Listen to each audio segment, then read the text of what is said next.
Livro: O Andar no Espírito, O Andar no Poder.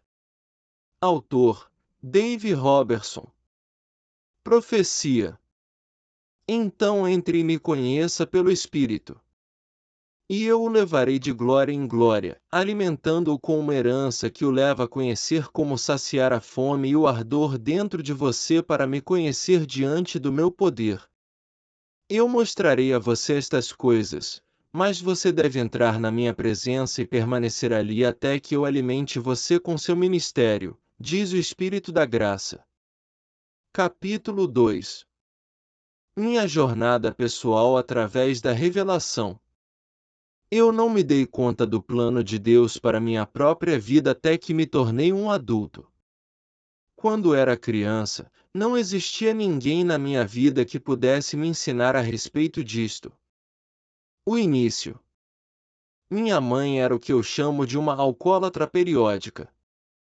Ela morreu no início de seus 50 anos de cirrose no fígado. Meu pai era filho de pregador e eu só descobri isso anos depois de responder meu chamado para o ministério, quando já adulto. Ele acabou enlouquecendo, passando a maior parte de sua vida entrando e saindo da cadeia. Quando eu já era maduro o suficiente para entender, minha mãe me disse que ela o expulsou de casa quando eu tinha quase 2 anos, porque ele me batia muito. Posso me lembrar de esconder meu aviãozinho de brinquedo embaixo da minha cama. Mamãe tinha economizado seus centavos do mercado para comprá-lo para mim. Quando meu pai chegava perto, eu tinha que escondê-lo, eu sabia que precisava fazer isso. Ele sempre me ameaçava, dizendo que atiraria em mim com uma espingarda cheia de sal. Entretanto, eu não me lembro muito bem das surras. Quando eu estava crescendo, tive muitos outros pais temporários que vinham e iam.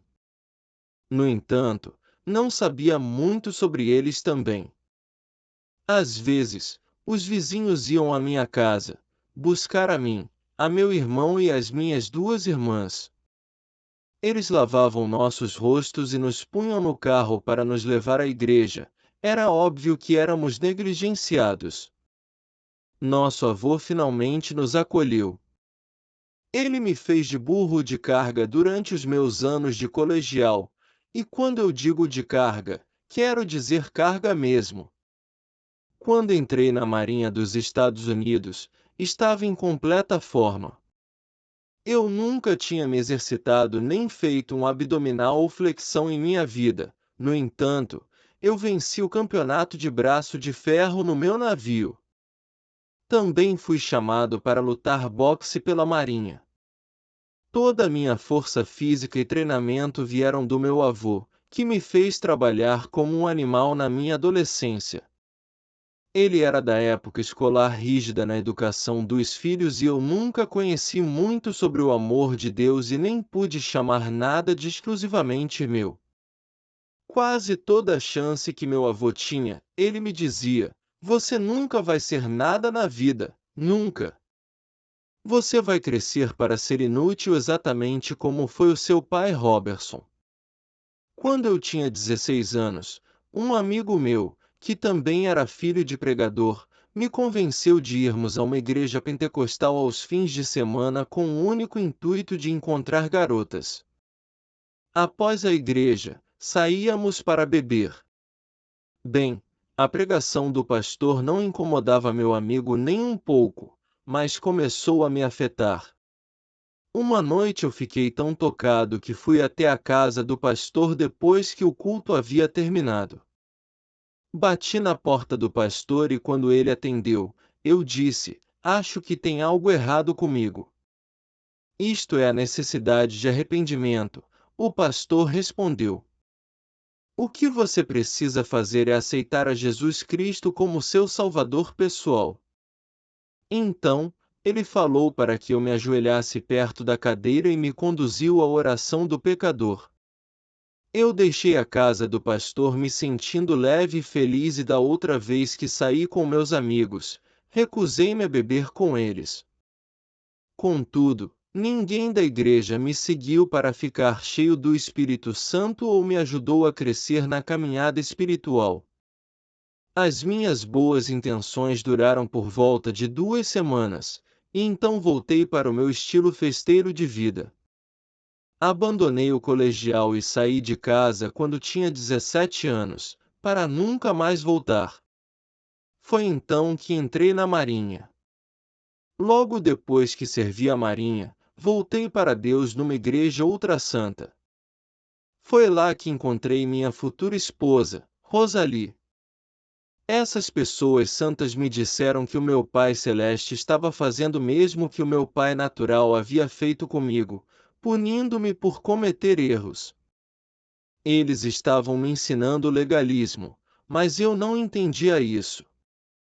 Eu pensei comigo mesmo, bem, eu acho que perdi um pai como aquele e achei um outro igual. O pregador lenhador.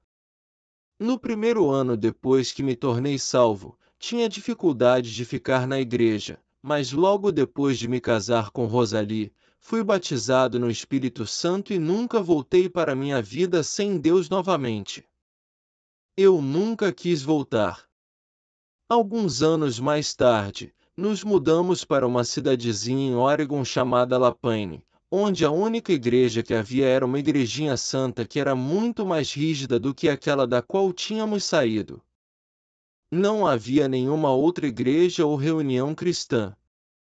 Arrumei um emprego em uma serraria e lá eu pregava. Todos ao meu redor na serraria viviam em pecado, mas Deus me fortaleceu a permanecer na fé. O inferno lançou tudo o que podia em mim para que eu me afastasse de Deus. Mas por causa da mão sustentadora do Senhor, eu permaneci. De vez em quando, um pregador vinha com um avivamento em nossa região. Quando isto acontecia, todos os 7 homens que puxavam a corrente comigo na serraria iam ao avivamento, porque eu já tinha feito um trabalho árduo com eles, tentando persuadi-los a participar. A visão que me impulsionou ao ministério. Com 30 anos de idade, eu ainda vivia com a imagem que havia construído no meu interior enquanto crescia. Eu nunca iria ser nada na vida. Eu não merecia nada além de punição. Eu nasci de novo e tinha uma grande fome e sede de Deus. Eu sabia em meu coração que havia sido chamado para pregar o Evangelho. Mas eu não conseguia ver como ele poderia me usar ou até mesmo como iria me usar. Eu era um menino santo, perdido na lei. Mas eu amava a Deus com todo o meu coração e Ele tinha misericórdia da minha alma. Ele me deu uma visão que me lançou em meu ministério integral. Essa visão não foi algo que experimentei porque eu havia comido tarde na noite passada, foi real. Jamais esquecerei isso. Nós havíamos nos mudado algumas vezes e estávamos morando em uma cidadezinha chamada Oakride, onde continuei trabalhando na serraria local. Numa manhã bem cedo, acordei na presença de Deus. Abri meus olhos, esperando ver o meu quarto como de costume. Ao invés disto, vi um grande auditório. Havia várias cadeiras de rodas na plataforma e eu estava 3 fileiras atrás, à esquerda. Um pastor auxiliar estava conduzindo a adoração. Algo era eletrizante naquela reunião e de alguma maneira eu sabia que era minha reunião. O pastor auxiliar voltou ao púlpito depois que o louvor e a adoração haviam acabado e disse: "Agora o nosso evangelista", enquanto falava, ele olhou diretamente para mim. Eu tinha minha Bíblia aberta, aliás, estava aberta em Judas 20:21, a passagem que mais tarde iria lançar nosso ministério. Vós, porém, amados, edificando-vos na vossa fé santíssima, orando no Espírito Santo, guardai-vos no amor de Deus, esperando a misericórdia de nosso Senhor Jesus Cristo, para a vida eterna. Judas 20:21. Mas, quando comecei a me levantar, o pastor auxiliar virou-se e apontou para a cortina do palco. Uma mulher loira surgiu na plataforma. Era óbvio que ela estava cheia do amor de Deus, e a unção, o poder do Espírito Santo, fluía dela como mel. Era tão espesso e doce, que quase podia ser cortado. Eu me afundei na cadeira desacreditado. Eu sabia que aquela deveria ser a minha reunião. A mulher pegou o microfone e ministrou a graça de Deus lindamente. Então, o poder de Deus desceu e todas as pessoas levantaram de suas cadeiras de rodas. O altar ficou repleto de pessoas confessando Jesus como Salvador e o culto inteiro foi cheio de poder e unção. Quando tudo acabou, o resto da multidão desapareceu. Apenas eu e essa mulher estávamos no auditório.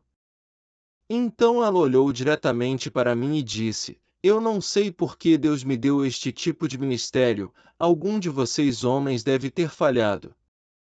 Saí da visão tremendo, acordei Rosalie e contei tudo o que havia testemunhado na visão. Decidi que não poderia mais viver do jeito que eu estava vivendo, dividido entre o meu chamado para pregar e os meus profundos sentimentos indignos.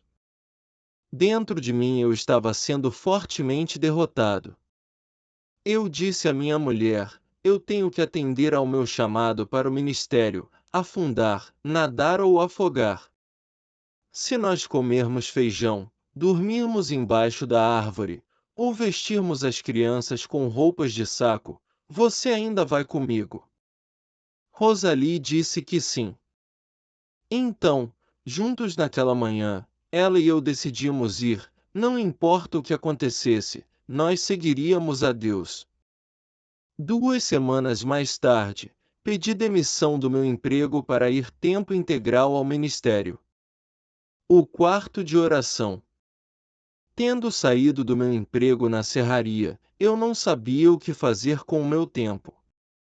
Então, pensei sobre a igrejinha que eu e Rosalie tínhamos começado há apenas alguns meses. Embora eu houvesse começado a igreja, eu pedi a um ministro de uma outra cidade que viesse toda semana para pregar. Naquela época, eu ainda não tinha coragem para pregar. Os cultos eram feitos numa construção antiga de um local para boliche. Eu tinha recentemente dividido um cômodo de 2 por 2 metros com divisórias, onde uma vez ali tinha sido uma cantina, transformando, assim, em um minúsculo berçário. Decidi que iria usar aquele quartinho como meu quarto de oração. Eu pensei que, de alguma maneira, se orasse a mesma quantidade de horas que normalmente trabalhava, Deus iria me pagar, suprindo as nossas necessidades. Eu não imaginava o quão difícil seria cumprir minha decisão de orar 8 horas por dia.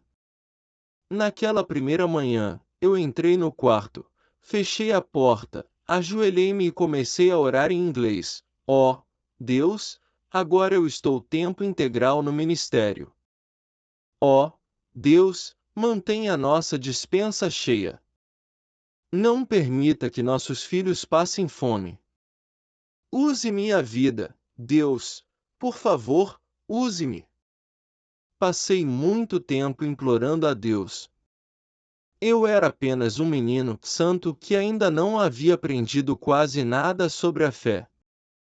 Eu orei por tudo que pude pensar, por todos os missionários ao redor do mundo que eu conhecia, e até mesmo passei um tempo amaldiçoando as baratas no quarto, ordenando que elas morressem em nome de Jesus. Mas apesar de todo o meu esforço, eu esgotei as súplicas de oração em apenas 15 minutos. Então, apenas para sobreviver às longas horas que viriam pela frente, às quais eu me comprometi a orar, comecei a orar em línguas. Eu não comecei a orar em línguas porque sabia que era algo bom a fazer, mas a verdade é que eu nem sabia se era biblicamente correto. Algumas pessoas santas haviam me dito que eu não poderia orar em línguas quando eu quisesse, embora tenha ouvido de outras que eu poderia, sim, usar as línguas como linguagem de oração. Eu não tinha certeza de qual pensamento estava certo e tudo o que eu sabia é que tinha que ficar naquele quarto porque havia me demitido do meu emprego. Comecei a orar em línguas naquele primeiro dia, naquele quarto, apenas para matar as horas. Finalmente, a sirene da serraria tocou às 10 horas. Era a hora do intervalo do café. Corri até o café, comi algumas roscas, e voltei rápido para o meu quarto de oração. Na minha cabeça, eu tinha que estar em posição para oração em 15 minutos, na mesma hora em que os trabalhadores da serraria recomeçavam seus trabalhos. Eu continuei orando em línguas. Orei o que pareciam várias horas, mas ainda nem era meio-dia. Então o apito da sirene da serraria me trouxe de volta à realidade do trabalho diário dos meus amigos e da escolha radical que eu tinha feito para mim mesmo. Era o intervalo do almoço para os trabalhadores da serraria e a escuridão do quarto parecia me fechar. Os meus antigos amigos de trabalho haviam passado aquelas últimas 4 horas à luz do sol, cortando e acertando as madeiras que seriam transportadas para o mundo todo. Ao som da sirene, todos levavam suas marmitas e sentavam nos bancos para comer, relaxavam e contavam piadas.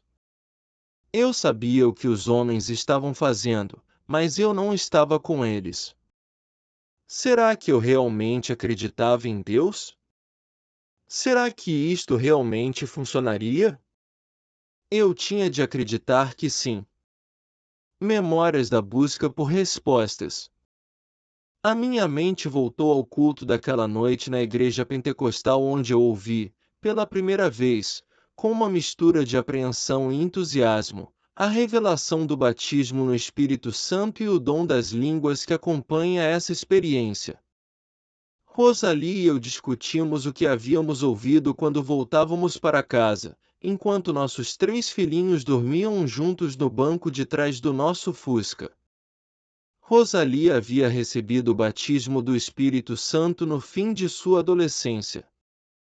Eu comecei a imaginar se esta experiência poderia ser a resposta para minha vida de frustração e arrependimento contínuo dos pecados dos quais eu não conseguia me livrar. Parecia que para muitos cristãos a transformação ocorria imediatamente após nascerem de novo. Era isto verdade? E se fosse, por que parecia ser tão difícil a minha mudança? Poderia uma linguagem de oração, orada através de mim pelo Espírito Santo, ser a resposta que eu precisava para passar aquela linha invisível e verdadeiramente me tornar um vencedor? Logo, voltei para casa a fim de me juntar à minha mulher e a meus meninos, após o desagradável fim de tarde daquela batalha, que havia resultado numa falha espiritual e pessoal. O olhar de decepção no rosto de Rosalie era o suficiente para eu desistir da influência insignificante dos poucos drinks que eu havia tomado com o pessoal. Um forte senso de arrependimento surgiu no meu interior e eu estava pronto para entrar em desespero e autocompaixão. Rosalie pôs as crianças na cama enquanto eu estava sentado na cozinha, cabisbaixo de vergonha e remorso. Então, ela veio até mim e silenciosamente pegou minhas mãos, como se estivesse dizendo que estava comigo nesta batalha. Daquela noite em diante, Rosalie e eu começamos a orar juntos com mais frequência, e o meu desejo de conhecer sobre o batismo no Espírito Santo continuou a crescer. Frequentemente, falávamos sobre este dom. Eu estava muito faminto por realmente conhecer Deus, muito faminto pelas respostas para minhas inúmeras perguntas. Nestas alturas eu entendi Hebreus 11, 6. De fato, sem fé é impossível agradar a Deus, porquanto é necessário que aquele que se aproxima de Deus creia que Ele existe e que se torna galardoador dos que o buscam. Poderia ser esta oração no Espírito uma parte do que é buscar a Deus? Quando eu me ajoelhei naquele quarto orando em línguas, a resposta para aquela pergunta parecia a mais importante de todas. Voltei do meu mundo de lembranças, pensando: o que eu estou fazendo neste quartinho, quando pela lógica eu deveria estar usando as minhas 8 horas na serraria local? Eu estava louco, ou havia começado uma verdadeira aventura nas profundas águas de Deus? Usando meu tempo com Deus. As respostas para estas perguntas ainda estavam no futuro quando eu comecei neste primeiro dia a orar no quarto, usando meu tempo com Deus. Minha mente rodopiava com perguntas, dúvidas e ansiedade enquanto eu orava no Espírito. Poderia um homem realmente ir mais profundamente em Deus deliberadamente, simplesmente porque ele quer? Aquelas horas no quarto eram longas. Eu orava em línguas, o que parecia uma hora, e então olhava no meu relógio. Oh, não, só se passaram 5 minutos. Então eu começava a orar de novo. Nos meses seguintes eu me vi obediente ao meu quarto, assim como antes tinha que obedecer ao meu emprego na serraria. Quando a sirene sinalizava o começo do trabalho diário, eu estava sempre em posição, ajoelhado, pronto para orar. Todos os dias as horas pareciam se arrastar, mas eu continuava firme. Eu decorei cada descoloração do carpete e da parede. Familiarizei-me tão bem com aquele quarto de oração, que, até hoje, posso pegar um lápis e papel e desenhar cada detalhe, minuciosamente. Eu me sentia como em uma prisão.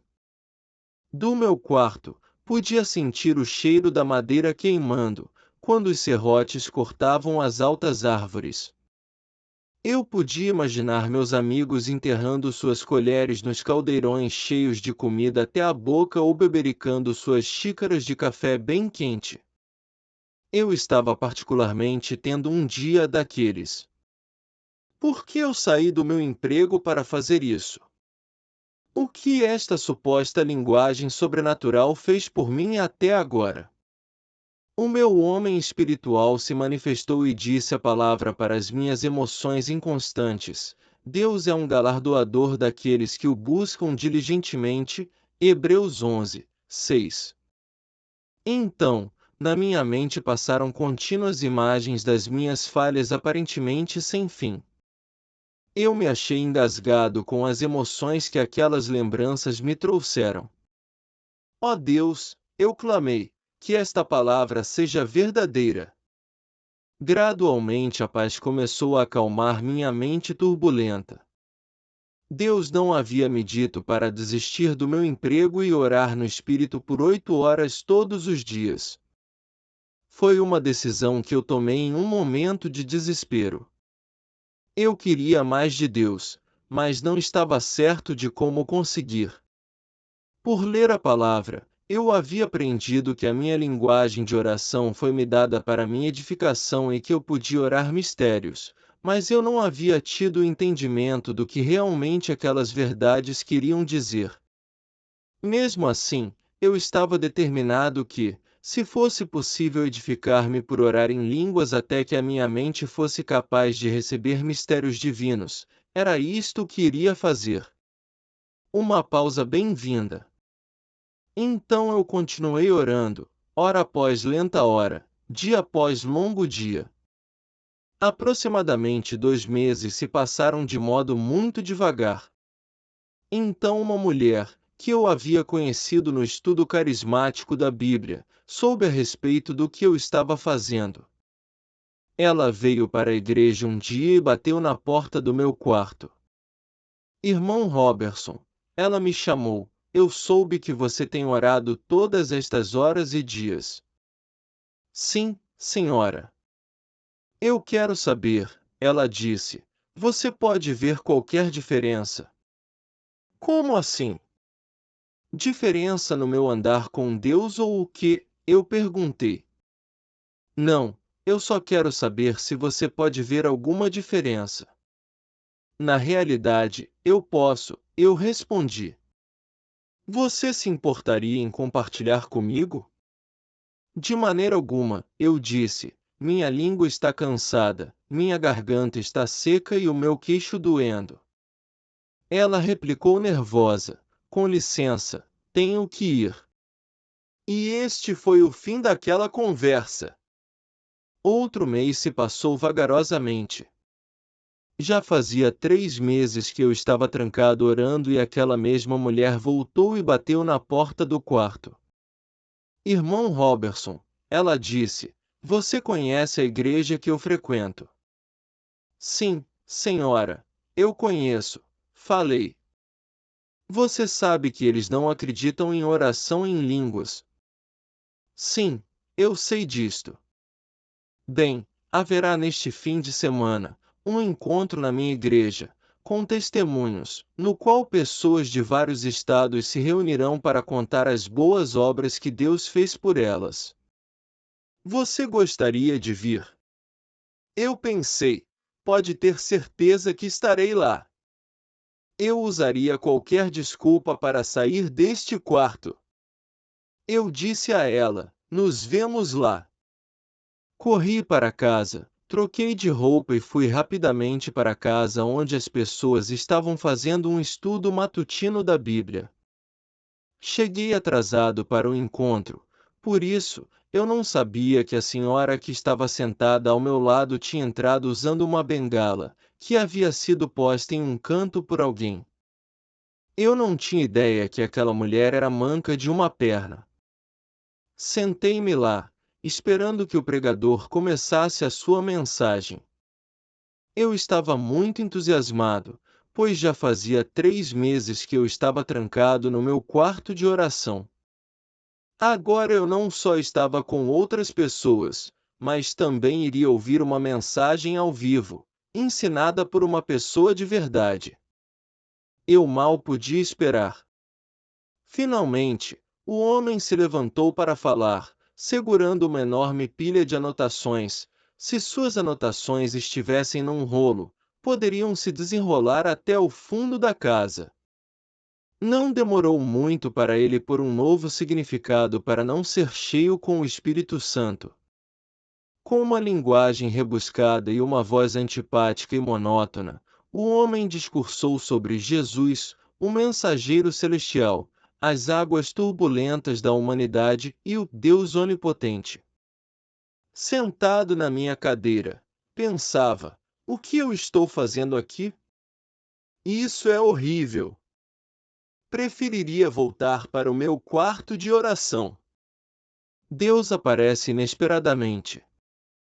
Minha mente divagou várias vezes durante aquele encontro.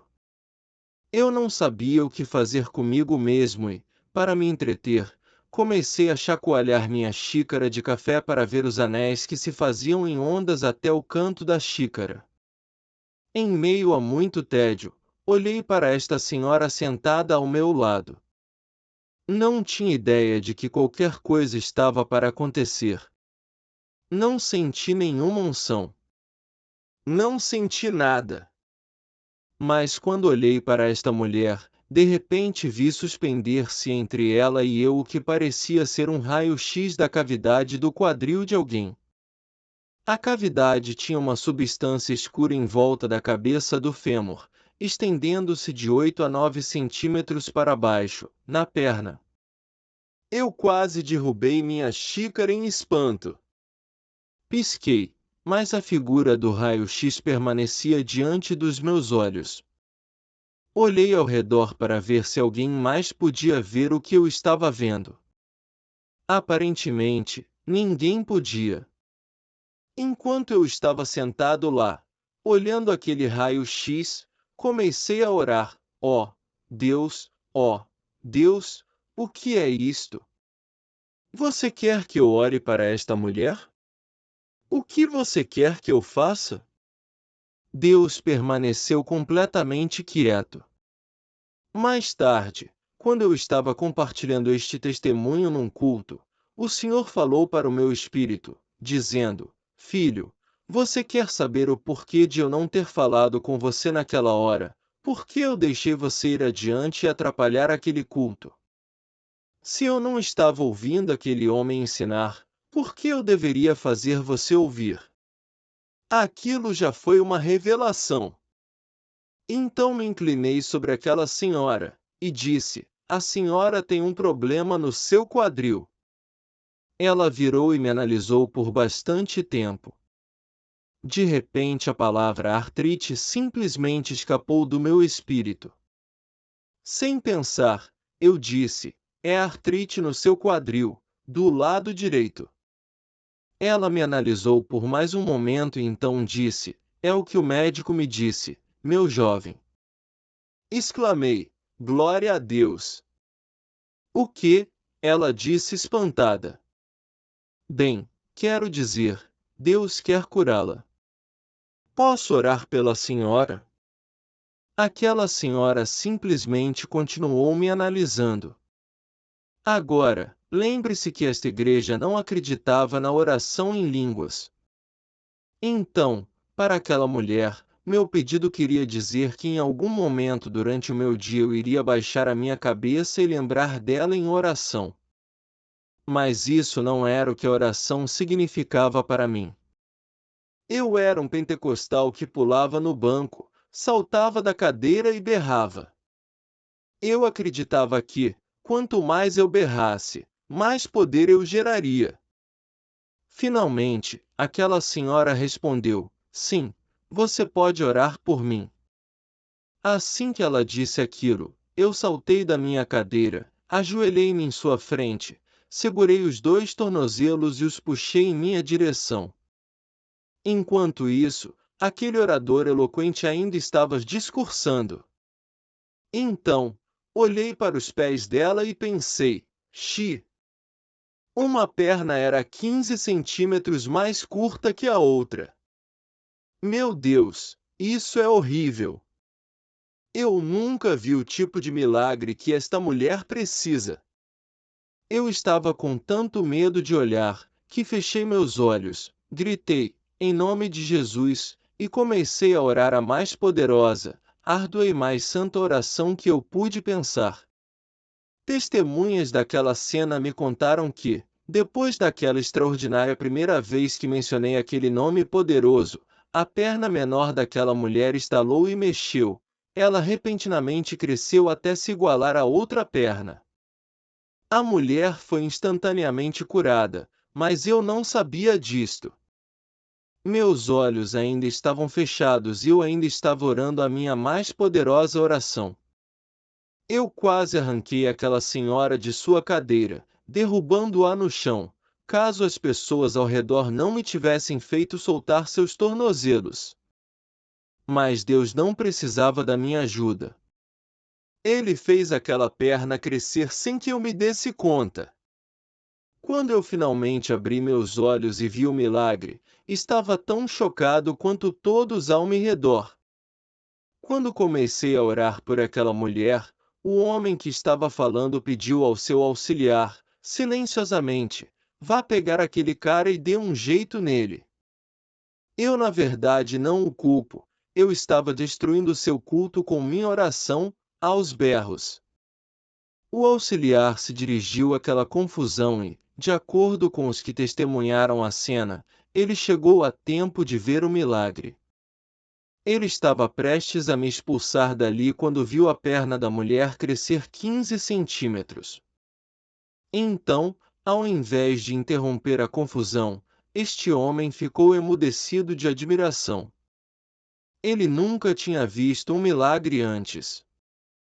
Ele nem ao menos falava em línguas. Em termos sobrenaturais, este homem não acreditava em absolutamente nada. Ao ver aquele milagre, ele ficou sem palavras. Veja como o tempo de Deus é perfeito. Então, o orador, com sua linguagem rebuscada, terminou sua mensagem com a pergunta: qual foi o acontecimento mais maravilhoso que pôde ser atribuído como algo vindo de Deus em sua vida? Enquanto todos estavam imaginando o que aquilo significava, o auxiliar respondeu à questão do homem apontando para a senhora que havia sido curada e, afobado, disse: aqui. A cura desta senhora foi, com certeza, o acontecimento mais maravilhoso que ele já havia visto. Após este culto, o pregador veio até aquela senhora e tentou dizer-lhe: Senhora, Deus não faz milagres nestes tempos de hoje. Mas aquela senhora replicou: Você quer apostar, filhinho? Você quer apostar? Então ela agarrou sua muleta e começou a andar ao redor da sala. Ela balançava a muleta para frente e para trás para impedir que alguém chegasse mais perto dela, enquanto mostrava a eles o quão bem o seu quadril curado estava funcionando.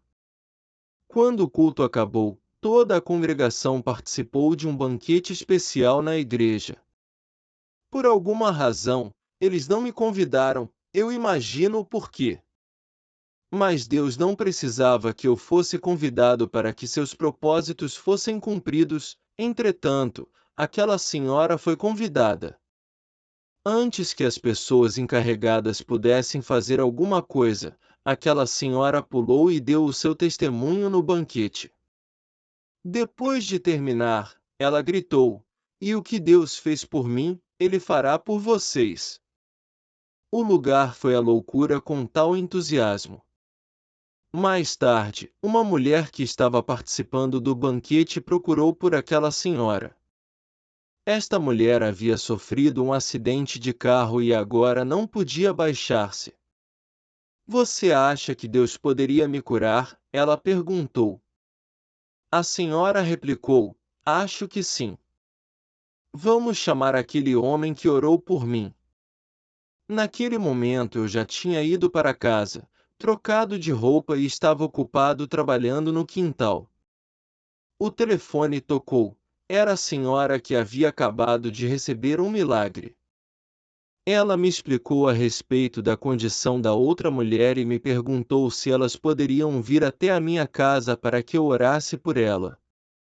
Eu iria dizer: Você pode trazê-la e a qualquer outra pessoa que você quiser. Eu ainda estava perdido no Espírito Santo.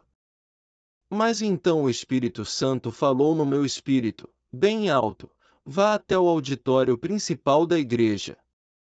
E eu disse à mulher: Encontro você e sua amiga na igreja.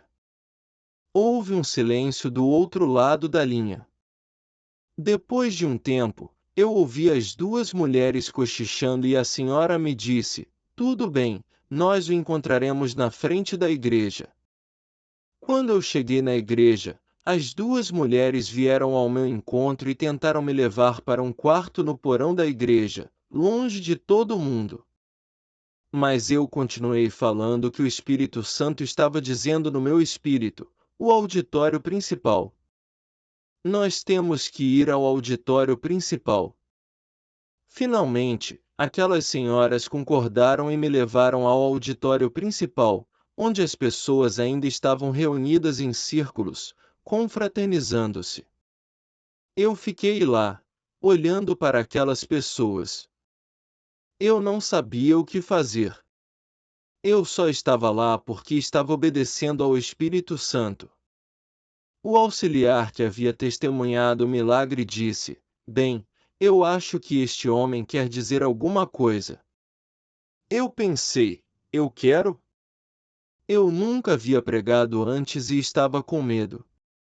Todos olhavam para mim com cordialidade. Timidamente, eu comecei a dar o testemunho daquela senhora. De repente, o Espírito Santo veio sobre mim e eu estava envolvido na maravilhosa, poderosa presença de Deus. O dom da fé veio sobre mim, embora, naquela época, eu não entendesse isso, e me ouvi dizendo coisas que eram muito boas. Sabia que não podia ser eu pregando, não era tão esperto. Eu queria sair do meu corpo e fazer anotações. Então, enquanto o dom da fé ainda estava em operação, eu olhei para um jovem. Quando eu estava indo até ele, a região do seu ombro se tornou transparente como um raio-x e no espírito eu via a junta do ombro e o problema que havia lá. O jovem só podia levantar um pouco o braço. Eu disse a ele: O seu ombro será curado. Quanto mais eu me aproximava, mais horrorizado ele ficava. Seus olhos ficaram arregalados e ele foi indo para trás o quanto pôde. Mas não adiantou, eu corri até ele e o agarrei pelo pulso. Eu disse, em nome de Jesus, e alinhei seu braço, puxando-o para cima. O jovem berrou enquanto seu braço se levantava, depois olhou para mim com admiração e disse, não doeu. Você pode apostar que não doeu, eu respondi. Veja, o dom da fé estava sobre mim. Eu tinha a mente de Deus. Eu estava agindo com a fé de Deus, que havia deslocado aquele ombro congelado. Mais tarde, naquela noite, quando o dom da fé não estava mais em operação, eu deitei na cama, pensando, Robertson, você é tão idiota. E se você tivesse quebrado o braço daquele homem? Eu não sabia, naquela época, que quando o dom da fé está em operação, uma pessoa pensa como Deus pensa e ela pode fazer coisas que simplesmente não fazem sentido no âmbito natural. Então, a mulher que não podia baixar as costas correu até mim. Aquela mesma fé sobrenatural ainda estava sobre mim. Eu pus a mão na sua nuca e abaixei-a até que ela pudesse tocar os dedos dos pés. Ela foi instantaneamente curada pelo poder de Deus. Os milagres continuaram. Finalmente os anciãos vieram de todos os cantos da igreja e disseram, nós vamos acabar com isto. Este homem está causando confusão. Nós não vamos aceitar isto. Mas antes que eles pudessem fazer alguma coisa, eu gritei, alguém quer o que eu tenho.